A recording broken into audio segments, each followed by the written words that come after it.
A매치 기간 토트넘 선수들의 상황을 한번 살펴볼까요? 우선 메디슨은 잉글랜드 국가대표에 또 뽑혔습니다. 카타르 월드컵 때 깜짝 발탁으로 매우 영광스러워했지만 잉글랜드답게 미드필더 경쟁자들이 매우 많아서 월드컵 때는 중용되지 못했죠. 하지만 이후로 메디슨은 계속 뽑히고 있고 토트넘에 온 이후에는 A매치에서 선발 출전도 하고 있습니다. 이번에 잉글랜드는 호주와 평가전을 하고 이후에 유로에선 이탈리아와 홈에서 경기를 하게 됩니다. 이 스케줄 때문에 이색적인 광경이 펼쳐지기도 했는데 호주 대표팀이 런던으로 오게 되자 2006년 독일 월드컵 때 호주를 첫 16강 진출을 이끈 거스 히동구와 2015 아시안컵 호주를 우승으로 이끈 현 토트넘 감독인 포스테코글루 감독의 만남이 성사가 되었습니다. 이 광경만으로도 호주 팬들은 감격스러워하는 분위기였는데 만났다기보다는 선수들에게 덕담하고 점심 식사하는 시간이었습니다. 잉글랜드 국가대표의 토트넘 선수 중에는 메디슨밖에 없습니다. 오히려 이탈리아에는 토트넘 선수가 2명 있는데요. 비카리오와 우도기입니다. 우도기는 연령별 국가대표는 뽑혔었는데 성인 국가대표는 처음입니다. 비카리오 골키퍼는 돈나룸마가 있기 때문에 출전할 수 있을지는 모르겠습니다. 로메로는 역시 부에노스아이레스로 떠났습니다. 소름이 이동거리 만만치 않은 13시간 거리입니다. 그리고 로메로는 이미 페루와의 경기를 치르고 무실점에 기여를 하면서 여전한 기량을 뽐냈습니다. 참고로 로메로보다 아시아 선수들이 더 힘들 수밖에 없는 건 거리보다 시차 때문입니다. 남미와 유럽은 약 4시간 정도 시차가 나는데 한국과 런던은 9시간이나 차이가 나죠. 그리고 토트넘에는 자랑스러운 브라질 국가대표도 있는데 히샬리송, 히샬리송은 여전히 국가의 부름을 받고 떠났습니다. 그리고 오늘 브라질과 베네수엘라가 경기를 했는데 브라질이 홈이었는데도 불구하고 1대1로 비기고 말았습니다. 이 한 골은 네이마르의 킥을 통한 헤딩골로 앞서 나갔는데 85분에 오버헤드킥을 허용하면서 허탈한 무승부가 되었습니다. 이 경기에서 히샬리송은 여전히 본인 기량을 제대로 발휘하면서 59분 만에 교체되는 수모를 겪게 되었습니다. 평점도 6.1인데 팀 내 최하 평점이었습니다. 더 굴욕인 건 미드필더 지역에서 역습을 막기 위해서 파울을 범했는데 옐로 카드를 받았고 매우 불만스러워하더니 그대로 교체까지 이어졌습니다. 히샬리송이 살아나기는 아무래도 여러분 안 될 것 같습니다. 그리고 클루세스키는 벨기에와의 원정 경기를 떠나는데 화요일에 경기하기 때문에 플럼과의 홈 경기에서는 그래도 큰 무리는 없을 듯 합니다. 비수마는 말리 국가대표로 A매치 2경기를 치르게 됩니다. 플럼전에 출전할 수 없기 때문에 큰 문제는 아닌데 아프리카 잔디 상태는 최악일 수밖에 없잖아요. 부디 부상 없길. 만더벤은 네덜란드 국가대표에 뽑히긴 했는데 주전으로 뛰기 매우 힘든 상황입니다. 맨시티, 리버풀, 위넨 주전 센터백들이 있으니까요. 보트만, 데리우트가 부상이라서 기회가 올 수도 있지만 제발 편히 쉬었으면 좋겠습니다. 그리고 에메르송, 포로는 모두 국가대표에서 탈락했고 의외로 부상에서 회복한 그러나 단 한 경기도 뛰지 못한 브리안 힐이 스페인 국대에 뽑혔습니다. 지금 같은 상황에서는 브리안 힐도 꼭 필요한 선수이기 때문에 훈련 잘해서 폼이 올라오길 바랍니다. 토트넘도 현재 아슬아슬한 상황입니다. 스쿼드가 두텁지 않기 때문에 지금부터는 선수들 부상 생기면 정말 큰일 납니다. 실제 토트넘이 잘 나가고 있어도 인정 못 받는 이유가 이미 무리뉴 2년차에도 콘테 2년차에도 성적만큼은 지금 같은 분위기를 흘러가고 있었습니다.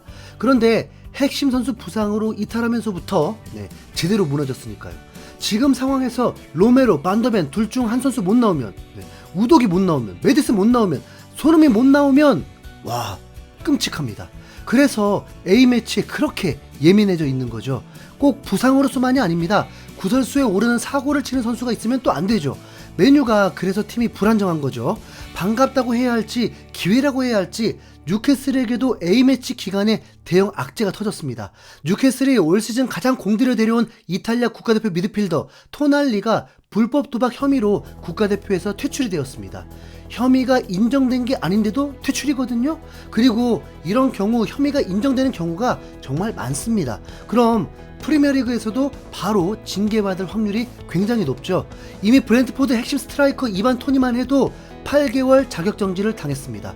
이 정도면 한 시즌 거의 날리는 거죠. 토날리는 올 시즌 개막전에서 원더골도 넣고 좋게 시작했지만 이후에 프리미어리그에 적응을 못했는지 기대만큼의 활약을 못하고 평균 평점이 6점대였는데 토트넘 입장에서 뉴캐슬에게 정말 고맙네요. 애초에 토트넘은 메디슨을 영입하지 못할 상황이었습니다. 우선 레비가 돈을 그리 안 쓰려고 하고 있고 뉴캐슬은 챔피언스리그까지 진출했다 보니까 메디슨도 뉴캐슬이 더 끌릴 수밖에 없었고 뉴캐슬이 먼저 메디슨을 노리고 있었다는 보도가 있었습니다. 그런데 갑자기 뉴캐슬이 토날리를 1,000억에 영입했다는 소식이 뜨면서 토트넘이 어부지리 격으로 메디슨을 데려올 수 있었던 것입니다. 지금 메디슨은 공격 포인트를 손흥민을 넘은 7개로 2골 5도움입니다. 제대로 제2의 에릭센 데려온 것입니다. 거기다 이적료도 상대적으로 저렴했기 때문에 토트넘은 횡재한 상황이죠. 그리고 이제 또 한 번 횡재를 노려하는 상황이 있습니다. 토트넘의 아킬레스건 파열을 대비해서 이반 토니를 영입해야 한다는 강력한 주장이 또 나왔는데요. 그건 아그본라우가 영국 매체 토크스포르트와의 인터뷰에서 올 시즌 우승을 진지하게 생각하는 사람은 무조건 토니를 잡아야 한다고 강조한 것입니다. 그리고 아스날과 토트넘을 직접적으로 비교하면서 아스날도 토니에게 관심을 보이고 있고 특히 은케티아가 경기 종료 직전 15분 뛸 수 있는 좋은 스트라이커라면서 현재 아스날이 공격수를 보강해야 한다는 것을 강하게 어필했고 오시멘을 천문학적인 2천억을 쓰면서 데려오기에는 효율성이 매우 떨어진다고 했습니다. 그러면서 토트넘에서 토니가 필요한 이유는 손흥민이 부상을 당할 경우 우승은 물 건너가기 때문에 토니를 데려와야 한다고 주장한 것입니다. 국내에서는 불법 배팅을 하면 인생 종치지만 해외에서는 징계 정도에서 끝나다 보니까 토트넘에서 영입하는 것은 현실적으로 가능합니다. 비수마를 영입했을 때도 비수마가 범죄 혐의로 조사를 받고 있었을 때였는데 무혐의를 확신하면서 사인을 했었죠. 레비라면 이 정도의 모험은 하고도 남을 듯 한데요. 토트넘이 순위에서만 앞서는 것이 아니라 선수 영입에서도 꼭 이기길. 솔직히 토트넘이 오시멘을 영입할 리는 없잖아요. 아그보나우도 존슨을 언급하긴 했지만 손흥민의 결정력을 따라올 선수는 없다는 것을 인정했습니다. 손흥민이 부상을 당할 것이다 라는 전제 때문은 아닙니다. 바로 아시안컵 때문이죠. 정말 절묘한 타이밍입니다. 토트넘은 맨시티 같은 압도적인 팀은 아니기 때문에 우승 도전을 위해서는 승점 한 점 한 점이 엄청나게 중요합니다. 손흥민이 빠진 4경기에서 최대 6경기 골 누가 넣어요? 히샬리송? 안 된다는 거 아시잖아요. 어차피 1월 이적 시장 때 필요한 선수는 공격수 한 명만이 아닐 것입니다. 토트넘이 벌써 1월 생각할 때도 아니죠. A매치로 뛰는 모든 토트넘 선수들이 부상 없이 돌아오고 또한 체력적인 문제 생기지 않고 풀럼전 비수마 빠진 완전체로 우승 후보다운 플레이 보여줄 수 있기를 바라겠습니다. 아마 매우 큰 관전 포인트가 되겠죠. 비수마가 빠진 토트넘. 과연 전문가들의 우려를 불식시킬 흥미진진한 경기력 그대로 보여줄 수 있을까요?